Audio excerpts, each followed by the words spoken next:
Εγώ παλιά έκανα night club. Το παράτησα, άφησα τη ζωή μου και έτυχε, θέλημα Θεού ήταν γραφτό μου, να βοηθάω τα ζωάκια. Συνάντησα 1, 2, 3 ζωάκια τα οποία είχαν πρόβλημα, τα βοήθησα. Μετά στη χωματερή συνάντησα 5, 10, 15, κατάτησα να φροντίσω στη χωματερή 70 σκυλιά πριν 6-7 χρόνια. Είχα χρήματα τότε, 180.000 και τα έχασα όλα, λόγω του ότι στα σκυλιά, τα έχασα όλα. Πούλησα το αυτοκίνητο, δεν είχα να φάω εγώ, αλλά τα σκυλιά πάντα έβρισκα τρόπο και τα τάιζα. Τους έφτιαξα ένα μικρό καταφύγιο που ήταν 4 στρέμματα, τα λεφτά μου εξαφανίστηκαν όλα, έδωσα τα πάντα για τα ζωάκια αυτά, να τα πάρω από τη χωματερή. Με είχαν για τρελό. Ζούσα στην Ιεράπετρα σε ένα μικρό διαμέρισμα 50 τετραγωνικών. Στην ταράτσα είχα 25 σκυλιά και μέσα 30. Άθλιες συνθήκες. Με είχαν για τρελό και με πήγαν και σε ψυχολόγο, ειλικρινά, για να δουν αν κάτι δεν πάει καλά στο μυαλό μου. Ο ψυχολόγος σε 5 λεπτά με έδιωξε, μου λέει μια χαρά, είσαι απλά λέει έχεις την ευαισθησία να αγαπάς τα ζωάκια. Δεν τα παράτησα όμως, παιδιά, δεν τα παράτησα. Ζήτησα βοήθεια, έπιανα το κινητό και έπαιρνα παντού τηλέφωνα να ζητήσω βοήθεια για τα ζώα, για να τα ταΐσω. Έφτασα να χρωστάω 50.000 ευρώ. Νόμιζα ότι είχα τελειώσει, νόμιζα ότι δεν υπάρχει γυρισμός. Ήμουνα έτοιμος να πουλήσω το χώρο που είχα αγοράσει. Εγώ μπορεί να το είχα αγοράσει ας πούμε 30.000 ευρώ και ήμουν έτοιμος να το πουλήσω για 5-7 χιλιάδες. Μέχρι που ξυπνάω ένα πρωί και δέχομαι πολλά μηνύματα από όλο τον κόσμο. Και μου έλεγαν όλοι για daily mail, daily mail, daily mail. Κοιτάζω το λογαριασμό του PayPal μου και βλέπω 3 χιλιάρικα, 4 χιλιάρικα, 5, 6, 7, ανέβαινε 15, 20, 30. Εγώ τρελάθηκα. Και εκατοντάδες μηνύματα από όλο τον κόσμο. Έβλεπε μια κοπέλα, μια ρεπόρτερ, δεν ξέρω, μια δημοσιογράφος της Daily Mail, τη ζωή μου στο Facebook. Γιατί εγώ στο Facebook έβγαζα βιντεάκια, λέω το καταφύγιό μου, όπως το κάνω τώρα. Τώρα το πουλάω, τώρα δεν μπορώ να αντέξω άλλο, τώρα υποφέρω. Η δημοσιογράφος δεν είναι χαζή. Κατάλαβε ότι δεν είναι πλαστό όλο αυτό, είναι αλήθεια. Λοιπόν, και μία μέρα με πήρε τηλέφωνο και μου λέει θέλω να πάρω μια συνέντευξη από σένα. Πάλι δεν το σπουδαιολόγησα εγώ. Γιατί εγώ είχα στο μυαλό μου άλλα. Ήμουνα χάλια, δεν ήμουνα καλά. Ήμουνα πολύ κάτω. Τι έδωσα τη συνέντευξη, μου είχε πει για Daily Mail, εγώ δεν είχα ιδέα τι ήταν το Daily Mail. Μέχρι που αποδείχτηκε ότι αυτή η συνέντευξη ήταν σωτήρια. Το θαύμα έγινε. Λοιπόν, από εκεί ξεκίνησε η αντίστροφη πορεία. Ξεχρέωσα τα πάντα, μου πήραν και αυτοκίνητο που το είχα πουλήσει. Και μετά έγινε ακόμα κάτι ακόμα πιο καλό, έτσι. Έφτιαξαν για μένα ένα βίντεο. Το Δεντόντο έκανε για μένα ένα βίντεο για τη ζωή μου, για τα ζώα που σώζω και αυτό το βίντεο έχει 133 εκατομμύρια, το ξαναλέω εκατομμύρια views. Από εκεί πέρα λοιπόν ήρθαν πάρα πολλές δωρεές, χιλιάδες άνθρωποι με παρακολουθούν τώρα στο Facebook, οι οποίοι με έχουν βοηθήσει πάρα πολύ οικονομικά. Η ζωή μου δεν έχει αλλάξει, έτσι ήμουνα και έτσι είμαι. Είμαι χαρούμενος που ζω στο καταφύγιο και ό,τι χρήματα έρχονται θέλω να τα δώσω για τα ζώα. Γι' αυτό και έδωσα 50.000 για να στηρωθούν. Τώρα θα επανέλθω με άλλες 50 και θα επανέλθω και πάλι και πάλι και πάλι μέχρι να βοηθήσω όλη την πόλη και όλα τα χωριά γύρω-γύρω να στηρώσουμε τα ζωάκια. Θέλω να στηρωθούν όλα τα ζώα, που να ζήσουμε όλοι αρμονικά σε ένα Δήμο που θα είναι Δήμος πρότυπο για όλη την Ελλάδα.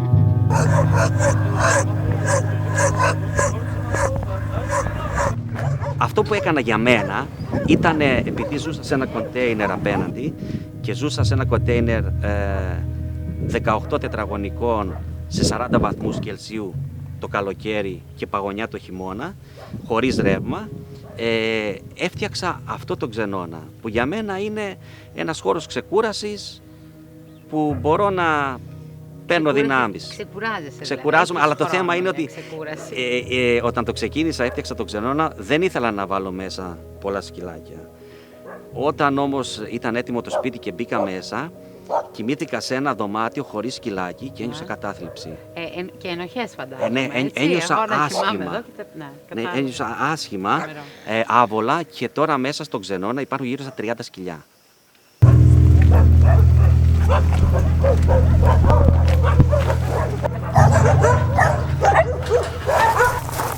Λοιπόν, όλα αυτά τα σκυλιά που βλέπετε, όλα έχουν μαζευτεί από τους δρόμους της Ιεράπετρας, από το Δήμο Ιεράπετρας, και όλα αυτά ήταν σε άθλιες συνθήκες, έτσι. Ας πούμε, η Λάρα αυτή ήταν γεμάτη πληγές, πεταγμένη στον δρόμο, πέθαινε, τη σώσαμε. Αυτό εδώ πέρα η Λούνα ήταν μόνο κόκαλα στη χωματερή, τη σώσαμε. Αυτός ο Τάιγκερ ήταν δεμένος σε αλυσίδα, ήταν γύρω στα 15 κιλά, τώρα είναι 40. Πώς θυμάσαι, Τάκη μου, όλα αυτά? Είναι εύκολα, αφού το ζεις. Όταν βλέπω τη Λάρα, βλέπω ένα σκυλί στο δρόμο, στον περιφερειακό, γεμάτο πληγές, γεμάτο στα αίματα, να πεθαίνει. Το ξεχνάς αυτό? Δεν το ξεχνάς. Αυτή ήταν πριν λίγες μέρες στην Ιεράπετρα. 2 εβδομάδες προσπαθούσαν να την πιάσουν, ήταν στο κέντρο της Ιεράπετρας, αιμορραγούσε, ήταν φοβικό σκυλί, φοβόταν τους ανθρώπους, επειδή την έδιωχναν, την κλωτσούσαν, την έδιωχναν. Και κοίταξε τώρα πόσο ήρεμη είναι. Αυτό το κοριτσάκι, η Τζέσι, φεύγει λοιπόν σε 4 μέρες, πάει οδεία, σε ένα υπέροχο σπίτι. From Belgium. They came from Belgium just to visit the shelter. They hear about me from Facebook, so they came from Belgium to visit the shelter. Έχει και τέτοιο, κοίτα. Γεια σας. Χαίρετε. Γεια σας.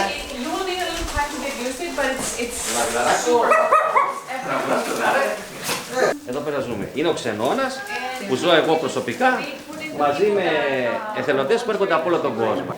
Ο οποίος ξενώνας έχει μέσα γατάκια από εκεί. Αυτά τα γατάκια είναι άρρωστα, θέλουν θεραπεία, πρέπει να είναι μπροστά μας. Και έχουμε καμιά 30 ζωάκια προς το παρόν μέσα εδώ μαζί μας. Αυτή ήταν στην Ιεράπετρα, έχει καρκίνο, ένα μεγάλο καρκίνο εδώ μπροστά, έχει σπασμένο το πόδι, τη μαζέψαμε, τη περδάψαμε και τώρα ζει σε καναπέ. Γιατί να πεθάνει στον δρόμο? Έχω μέχρι τώρα υιοθετήσει γύρω στα 400 ζώα. 600 ζώα. Από όλο τον κόσμο. Από όλο τον κόσμο. Στην Ελλάδα πόσα ζώα έχουμε υιοθετήσει? 5. Όταν ο άλλος σηκώνεται από τη Γερμανία και παίρνει ένα αεροπλάνο και πάει στο Ηράκλειο και από το Ηράκλειο περιμένει να πάρει το ταξί ή το λεωφορείο ή να νοικιάσει αυτοκίνητο να έρθει εδώ πέρα, τόση ταλαιπωρία για να πάρει μια ψυχή, δεν το κάνει. Άρα αυτό είναι ένα κριτήριο ότι αυτός ο άνθρωπος πραγματικά θέλει. Αρκετοί έχουν έρθει έχοντας στο μυαλό το τάδε ζωάκι να υιοθετήσουν και στο τέλος φεύγουν με κάποιο άλλο ζωάκι. Δηλαδή έρχονται εδώ πέρα, κάθονται και τους διαλέγει το ζώο. Αυτό. Το ζώο τους διαλέγει που πάει πάνω τους και τους αγκαλιάζει και δένεται μαζί τους. Όχι μπάνιο, όχι καφέ, όχι προσωπική ζωή. Δεν υπάρχει. Η προσωπική ζωή δεν υπάρχει. Θα ρωτήσετε. Για να πετύχω αυτό το πράγμα που πέτυχα έπρεπε να γίνει έτσι. Ναι. Έπρεπε να γίνω ένα με τα ζώα. Δρομολογήσει όμως. Έτυχε. Οτιδήποτε ήταν γραφτό, έτυχε. Δεν προγραμμάτισα εγώ τίποτα. Εγώ αγωνίστηκα, έζησα κάτι, το αγάπησα, δεν το παράτησα και έχει έρθει μόνο του. Περιέγραψε μας τη μέρα σου, πώς είναι. Αν υπάρχει μέρα και αν υπάρχει νύχτα, ας πούμε, για σένα. Από τις 6 το πρωί είμαι στο πόδι, πρέπει να βλέπω όλα τα ζωάκια, γιατί γίνεται χαμός, παίζουν, να μην γίνει καβασαρία. Από τις 6 ώρα μέχρι τις 2 η ώρα δουλεύουμε ασταμάτητα. Από τις 6 μέχρι τις 2 το μεσημέρι δουλεύουμε ασταμάτητα και η δουλειά είναι πολύ στο καταφύγιο. Για να φροντίσει 400 ζώα είναι άθλος. Λοιπόν, από τις 2 μέχρι τις 5 ή 6 που είναι μεσημέρι ξεκούραση, και είναι η ξεκούραση για μένα γιατί εκείνη την ώρα ξεκουράζονται αυτά. Εγώ προσαρμόζω το πρόγραμμά μου στις ανάγκες τους. Δηλαδή, όταν αυτά κοιμούνται, θα κοιμηθώ κι εγώ. Δεν κοιμούνται αυτά όταν κοιμάμαι εγώ. Δηλαδή, εγώ ακολουθώ τη ζωή τους. Το μεσημέρι μόνο κοιμούνται και μετά 5-6 ώρα το βράδυ αρχινά το τάισμα και το πάρτι. Όλη η νύχτα δεν σταματάνε. Όταν τόσα σκυλιά είναι ελεύθερα, δεν μπορείτε να φανταστείτε τι γίνεται εδώ στο καταφύγιο. Χαμός.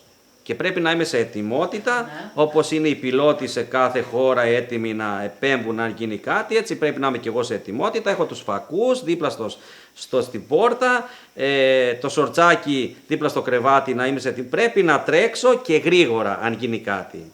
Είναι πάρα πολύ δύσκολο. Τι γίνεται στο πάρτι, δηλαδή. Παίζουν, αλλά το παιχνίδι αυτό μπορεί να καταλήξει σε φασαρία. Και όταν γίνει καυγάς μεταξύ ζώων, αυτά δεν σταματάνε μέχρι και το θάνατο φτάνουν.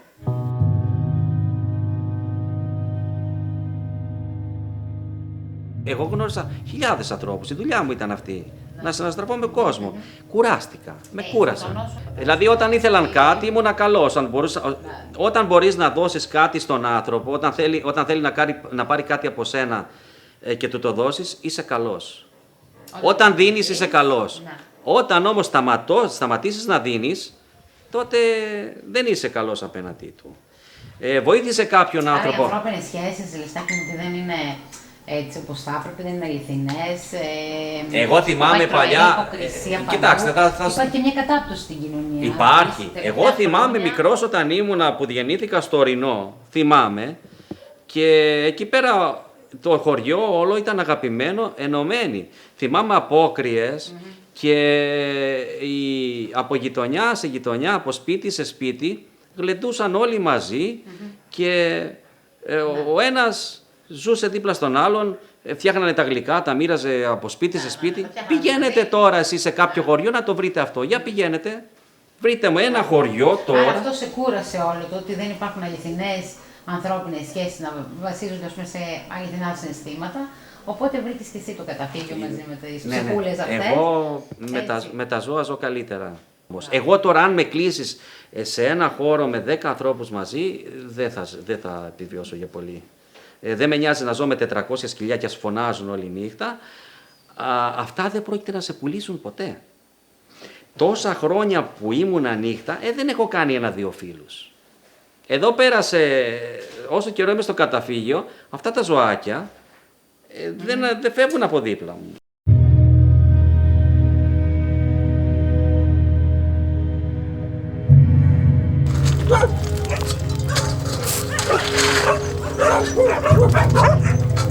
Αυτό τώρα το φαγητό που ρίχνω απ' έξω είναι για τα κοράκια.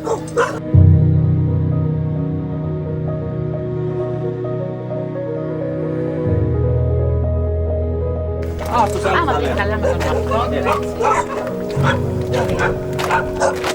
Γιατί τι είναι τούτο. Εδώ πέρα είναι η περιοχή.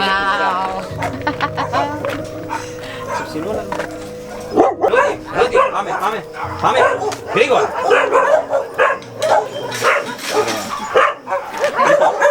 Εδώ πέρα τώρα είναι γάτες. Έχουμε ακόμα να κάνουμε δουλειά σε αυτό το χώρο. Εγώ είμαι και μυρμητσίστα, θέλω όλα να είναι στην τέλεια. Ναι. Οπότε έχω ακόμα να κάνω δουλειά, αλλά οι γάτες όλες ζουνε, τις βλέπετε εδώ πέρα πως είναι, ελεύθερες. Και ο χώρος είναι τεράστιος. Αυτή η γατούλα ήταν έξω από το Χαλκιαδάκι το σούπερ μάρκετ. Της λείπει το ένα μάτι. Όταν τη βρήκα εγώ κρεμόταν το μάτι έξω. Ο κόσμος πήγαινε πάνω κάτω. Τίποτα. Κανείς δεν ενδιαφέρθηκε. Σταμάτησα εγώ, τη μάζεψα και με κάνανε και στην άκρη. Με βλέπανε σαν να βλέπανε κανένα εξωγήινο. Εγώ έκανα το αυτονόητο, τη μάζεψα και ορίστε τώρα. Λοιπόν, εδώ πέρα έχουμε κάνει μια αρχή για να κάνουμε ένα playground, μια παιδική χαρά για γατάκια μικρά.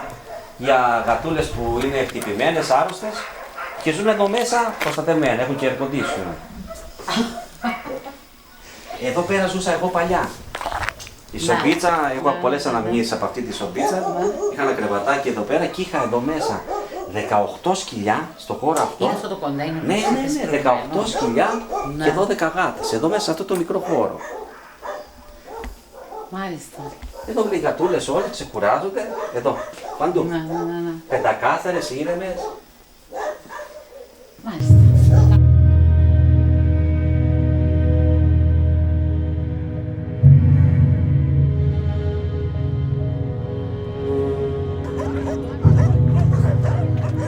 Μερικές φορές όταν πηγαίνω κάπου μου λένε ορισμένοι πάει καλά λέει η δουλειά, πάει καλά η δουλειά. Δηλαδή ότι με βοήθησε εμένα ο κόσμος από όλη τη γη, από τη μία άκρη του κόσμου στην άλλη, τώρα θα πρέπει εγώ να κάτσω να απολογηθώ ότι δεν κάνω business. Όταν όμως εγώ υπέφερα και ήμουν κατεστραμμένος, με έσπρωχναν ακόμα πιο χαμηλά. Δηλαδή θέλουν να σε βλέπουν να υποφέρεις, όχι να σε βλέπουν. Όταν υποφέρεις, επαναπαύονται.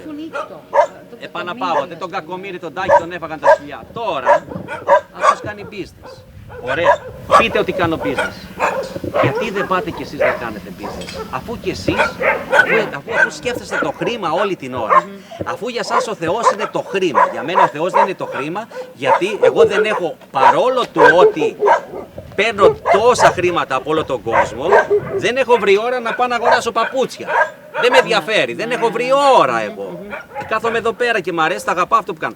Αφού λοιπόν όλοι αυτοί έχουν το Θεό τους το χρήμα, γιατί και λένε ότι εγώ κάνω business, γιατί δεν πάνε και αυτοί να πάρουν ίδια business? Εγώ θα είμαι ο πρώτος, αν πάνε να κάνουν το ίδιο, θα είμαι ο πρώτος που θα τους βοηθήσω οικονομικά.